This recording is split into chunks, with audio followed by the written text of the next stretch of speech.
اعوذ باللہ من الشیطان الرجیم بسم اللہ الرحمن الرحیم۔ سب سے پہلے میں گزارش کروں گی کہ چونکہ موجودہ حالات کے مطابق کرونا وائرس ہے اور جس طرح کے میڈیکلی بتایا گیا ہے کہ سوشل ڈسٹینس ضروری ہے، تو اس وجہ سے ہم براہ راست اجتماعات نہیں کر سکتے۔ تو اس وجہ سے میں نے سوچا کہ ماہ مبارک رمضان کی یہ پربرکت ساعتیں ہیں جس میں بہت سارے لوگ میرے لیکچر سے استفادہ کرتے تھے، وہ اس سے محروم نہ رہ جائیں۔ اور بہت ساری خواہران نے اس بارے میں زیادہ ریکویسٹ بھی کی تھی کہ آپ ہمیں مستفید کریں۔ اور دوسرا یہ کہ چونکہ ماہ مبارک رمضان ہے، ماہ رحمت ہے، اور انسان اس میں زیادہ سے زیادہ پروردگار کے قریب ہوتا ہے اور اس کی ہدایت کے راستے زیادہ سے زیادہ کھل سکتے ہیں، تو اس لحاظ سے بھی ضروری سمجھا کہ میں اپنے آرائز پیش کروں ماہ رمضان کے حوالے سے، تاکہ لوگ زیادہ سے زیادہ استفادہ کریں، چونکہ اس وقت اتنی مصروف لائف ہے، ہر کوئی جو ہے وہ بذات خود کسی محفل میں حاضر نہیں ہو سکتا۔ تو جو گھروں میں بیٹھی ہوئی بہنیں ہیں ان سے بھی التماس ہے کہ وہ میرے چینل کو سبسکرائب کریں اور استفادہ کریں۔ انشاءاللہ کوشش ہوگی کہ ماہ رمضان کے خود روزے کے جو روحانی اور میڈیکلی فوائد ہیں ان کو بتدریج بیان کیا جائے، اور روزے کا حقیقی معنوں میں جو فلسفہ ہے اس کو بیان کیا جائے۔ روزہ پروردگار عالم کی طرف سے ایک عظیم تحفہ ہے، جیسا کہ کہا جاتا ہے کہ تمام جسمانی بیماریوں کا گڑھ معدہ ہے اور تمام دردوں کی شفا انسان کا سر ہے۔ یعنی کیا، انسان روحانی طور پر جتنا مضبوط ہوگا اتنا ہی اس کی بیماریاں شفا یاب ہوں گی۔ تو رمضان کے روزے اس لیے بھی واجب کیے گئے کہ پورا سال جو ہم مختلف انواع و اقسام کی غذائیں کھاتے ہیں، ایک مہینہ پورے 30 دن ہم ایک ڈسٹینس کے ساتھ، ایک فاصلے کے ساتھ کھائیں پئیں، اور جتنی بھی غذا کی خرابیاں ہمارے معدے کے اندر موجود ہوتی ہیں وہ خود بخود پاک ہو جاتی ہیں، خود بخود ہمارا معدہ اس سے صاف ہو جاتا ہے۔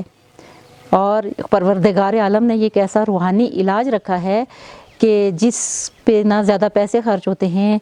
نہ جو ہے انسان کو کوئی اور زحمت ہوتی ہے،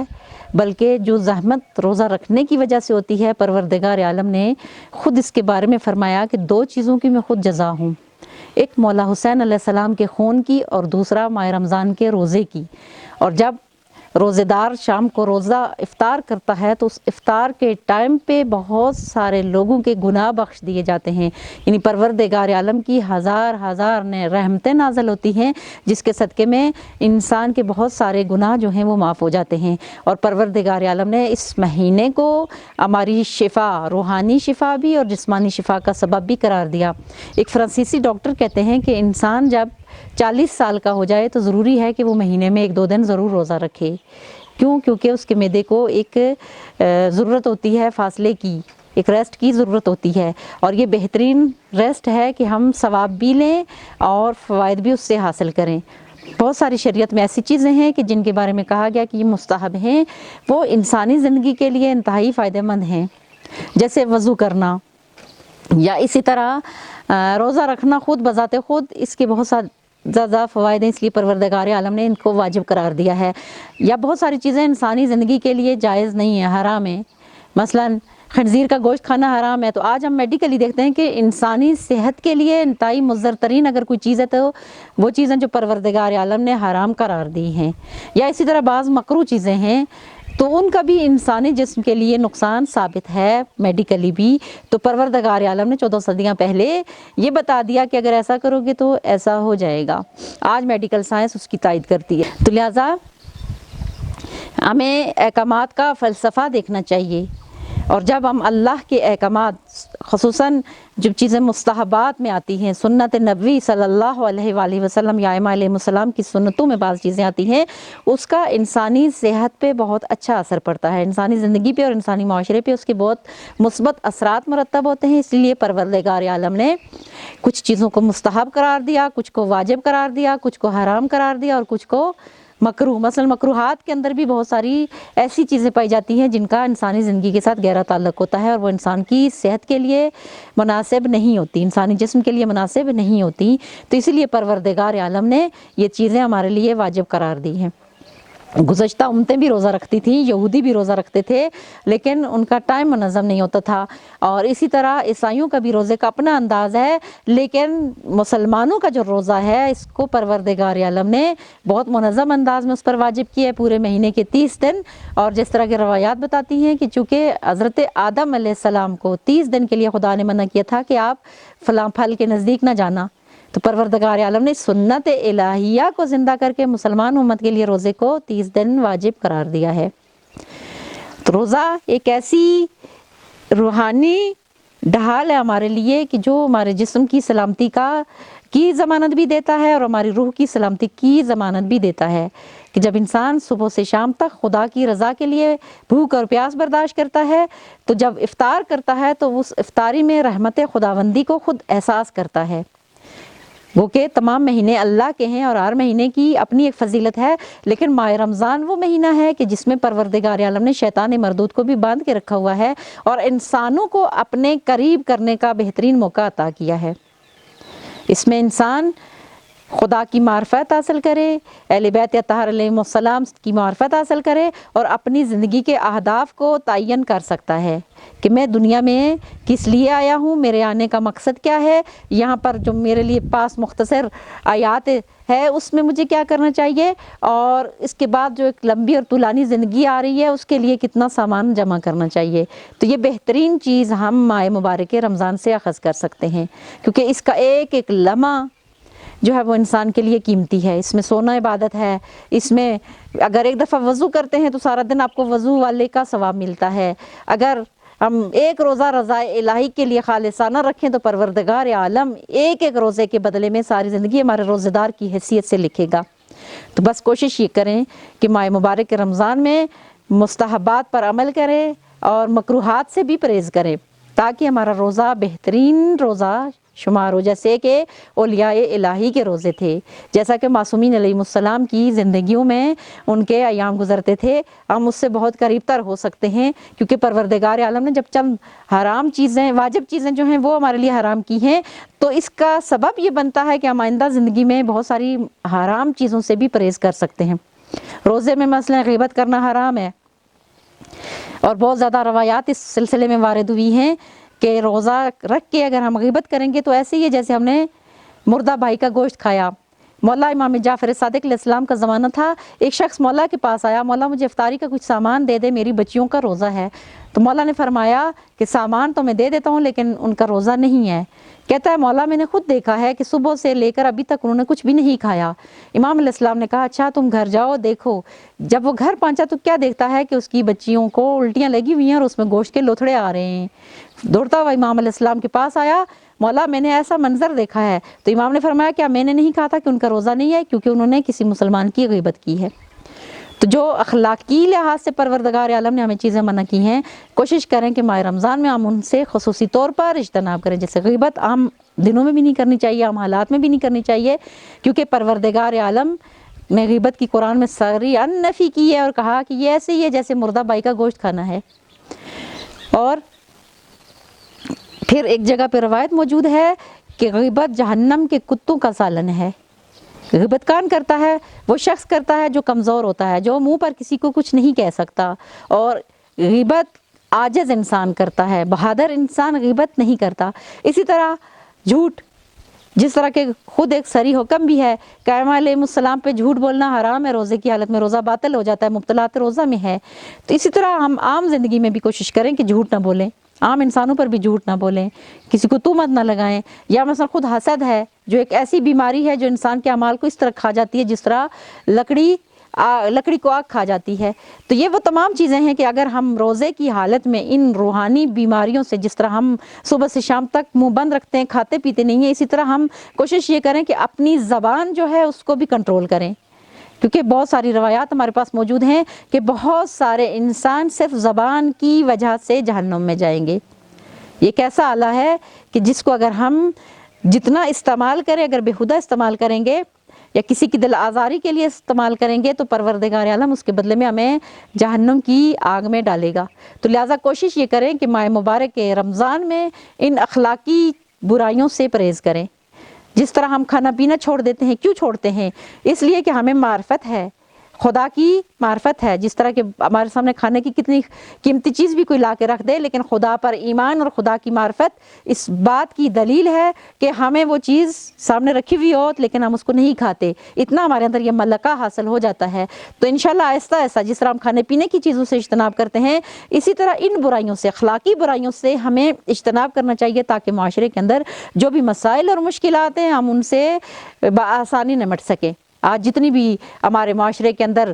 امراض ہیں، چاہے روحانی امراض ہیں یا جسمانی امراض ہیں، وبائیں پھوٹ رہی ہیں یا مختلف چیزیں ہیں، وہ ساری ہمارے گناہوں کا نتیجہ ہیں،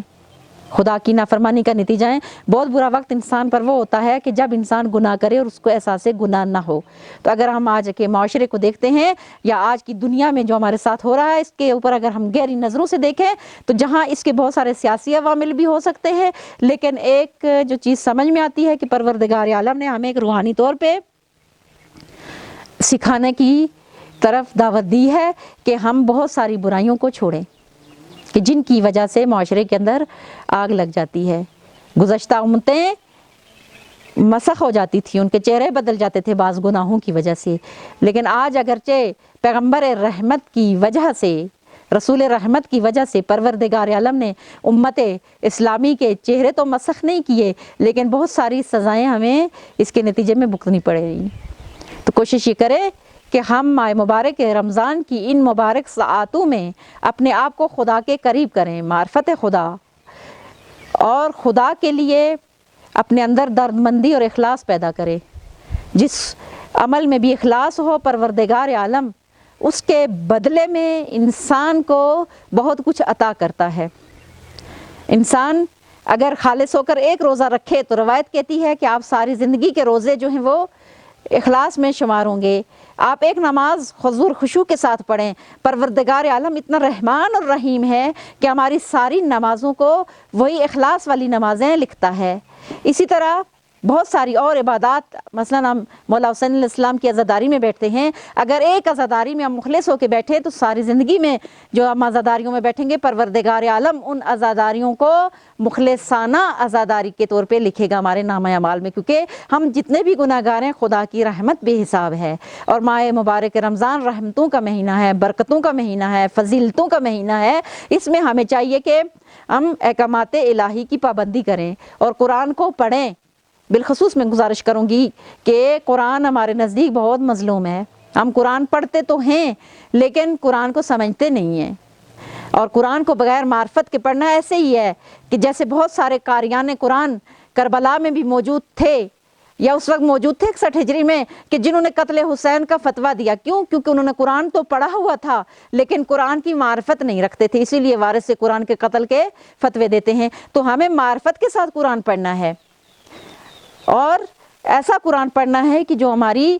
چونکہ قرآن میں ہدایت ہے، کہتے ہیں نا خود قرآن کے اندر موجود ہے کہ قرآن میں مومنین کے لیے شفاء اور رحمت ہے، قرآن میں مومنین کے لیے ہدایت ہے، اس کا ایک ایک کلمہ ہمارے لیے ہدایت ہے، ایک ایک نقطہ جو ہے اس کے اندر خداوند متعال نے ہدایت رکھی ہے۔ لیکن ہدایت ہر کوئی حاصل نہیں کر سکتا، ہدایت کے لیے بھی انسان کو معرفت چاہیے، اور وہ لوگ جو صراط مستقیم کی معرفت رکھتے ہیں ان کو خداوند متعال قرآن سے ہدایت دیتا ہے۔ ہماری تو بدنصیبی ہے امت مسلمہ کی کہ ہم قرآن کو اتنا سنبھال کے رکھتے ہیں، اتنا احترام سے رکھتے ہیں کہ صدیوں تک اس کو کھولتے نہیں ہیں، اور نتیجہ کہ ہم قرآن سے دور ہو گئے، احکامات الہی سے دور ہو گئے، تو پھر ہمیں کچھ سمجھ میں نہیں آ رہی، ہم اسی طرح پھر رہے ہیں جس طرح ایک شخص کو جنگل میں چھوڑ دیں اور اس کے لیے راستہ مشخص نہ ہو، جبکہ قرآن ہدایت ہے اور ہدایت کا راستہ ہمارے لیے منتخب کرتا ہے۔ اگر قرآن کو معرفت کے ساتھ پڑھا جائے اور اس ماہ مبارک کی ساعتوں میں پڑھا جائے، روزے کی حالت میں، اس پاک دہان کے ساتھ، اس پاک منہ کے ساتھ، اس پاک زبان کے ساتھ کہ جو صبح سے شام تک خداوند متعال کے حکم کے مطابق بہت ساری چیزوں سے اجتناب کیے ہوئے ہے، تو پھر آپ دیکھیں کہ قرآن ہماری جو ہے وہ روحانی تربیت کرتا ہے یا نہیں کرتا، قرآن ہماری ہدایت کا سبب بنتا ہے یا نہیں بنتا۔ قرآن ہدایت ہے اور ہدایت کا سبب بننا چاہیے ہمارے لیے۔ ایک کلمہ بھی اگر ہم پڑھیں قرآن کا تو اسے بطور ہدایت لیں، ایک بائے بسم اللہ کا نقطہ جو ہے اس میں اتنی بڑی ہدایت پوشیدہ ہے کہ انسان سوچ نہیں سکتا، اور انسانی زندگی کے لیے ایک دستورات کا ایک مجموعہ ہے قرآن پاک۔ تو لہٰذا جو ماہ مبارک رمضان میں لوگ کہتے ہیں ہم نے 30 ختم قرآن کر دیا، ہم نے 20 ختم قرآن کر دیا، ہم نے 1 ختم، اس کا بہت زیادہ ثواب ہے۔ میں کہتی ہوں ایک سورہ پڑھیں، لیکن ایک سورہ کو اس معرفت کے ساتھ پڑھیں، اس معنویت کے ساتھ پڑھیں، اس جو ہمیں خدا کے قریب لے جائے۔ اصل آج جو انسان کی مشکل یہ ہے کہ انسان خدا سے دور ہے۔ ہم نے خدا پر ایمان تو لایا ہے لیکن زبانوں کی حد تک۔ ہم کہتے ہیں خدا ہے، لیکن کس حد تک ہے کہ جب ہم صرف زبان سے خدا کہتے ہیں، جب ہم اپنی عملی زندگی میں آتے ہیں تو ہم خدا سے بہت دور ہو جاتے ہیں۔ تو نتیجہ یہ ہوتا ہے کہ ہم خدا سے دوری کے سبب بہت ساری امراض کا شکار ہو جاتے ہیں، روحانی اور جسمانی امراض کا شکار ہو جاتے ہیں، اور ہماری روح جو ہے اس بلندی تک نہیں پہنچتی کہ واقعاً خداوند متعال نے انسان کی خلقت کا جو ہدف بتایا، کہا اے بنی آدم میں نے تمام کائنات کو آپ کے لیے خلق کیا اور آپ کو اپنے لیے خلق کیا۔ کیا خدا محتاج ہے؟ اس کو ہماری ضرورت تھی؟ نہیں، بلکہ اس انسان کی کرامت یہ ہے کہ خالق کائنات نے اس کو اس بلندی کے ساتھ خلق کیا کہ تو میرے لیے ہے، یعنی تیرا معیار میری ذات ہونی چاہیے، یہ مادی دنیا نہیں ہونی چاہیے۔ اور جو انسان مادی دنیا کے اندر گرا، آج دنیا میں یہ ثابت ہو چکا ہے کہ مادیت کی دوڑ کس حد تک طاقت رکھتی ہے۔ مثلا آج ایٹمی دنیا کس حد تک ناکام ہو چکی ہے۔ ایک چھوٹا سا وائرس آیا، ایک چھوٹا سا خدا کی طرف سے آزمائش آئی، تو وہ ممالک جو یہ اقرار کرتے تھے کہ ہم 1 منٹ میں دنیا کو تباہ کر سکتے ہیں، اس وقت وہ بھی عاجز نظر آتے ہیں۔ کیا خدا نے اپنی قدرت کاملہ ظاہر کی ہے کہ اگر میں چاہوں تو یہ تمام چیزیں جو ہیں وہ 1 منٹ کے لیے ختم ہو جائیں گی۔